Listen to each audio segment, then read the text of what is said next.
Dear ITGA partners, welcome to the June edition of Tobacco Monitor. This is our monthly publication covering crop updates, regulatory changes, tobacco industry developments, and sustainability initiatives. The information is collected through the most reputable tobacco industry and business media outlets, as well as our internal sources in traditional tobacco growing markets around the world.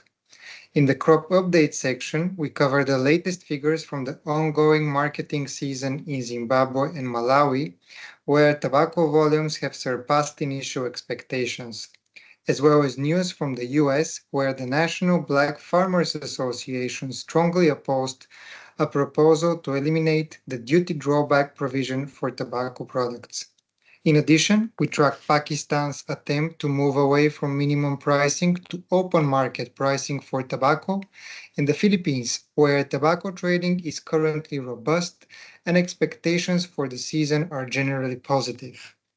In the regulations section, we follow updates from the US, where the market is facing a vape shortage due to high tariffs on Chinese imports and increased enforcement against unauthorized products, while the Supreme Court sided with tobacco companies in a case related to e-cigarette sales. In the meantime, more news emerged about the rumored tax increase proposals in the EU impacting all categories, and the Swiss parliament who voted to ban the sale of disposable e-cigarettes. There is also information about regulatory changes in Bulgaria, Croatia, and Greece, and Vietnam authorities' consideration to raise taxes. Furthermore, in Pakistan, the illicit cigarette market is approaching 60% of total sales. Finally, there are also news from the Gulf, including updates from Saudi Arabia and the UAE.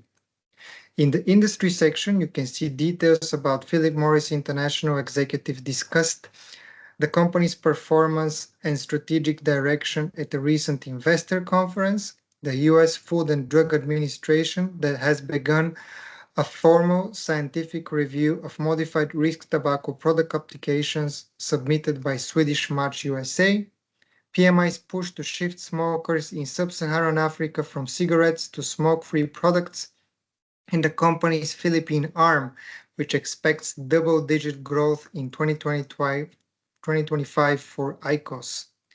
You can read about British American Tobacco launch of Glow Hilo in Japan, a premium heated tobacco device. Japan Tobacco International plans to expand its Batangas factory in the Philippines to produce reduced-risk products. KT&G's strategy to acquire a major Nordic nicotine pouch maker, and the latest stats of premium cigar sales in the US.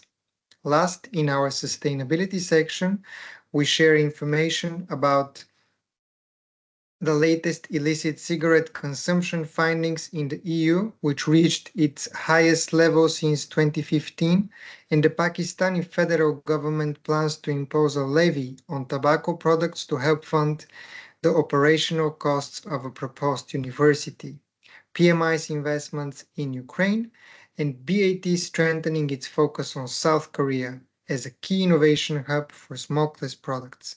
We hope that you find the information useful. You'll hear from us next month. Goodbye.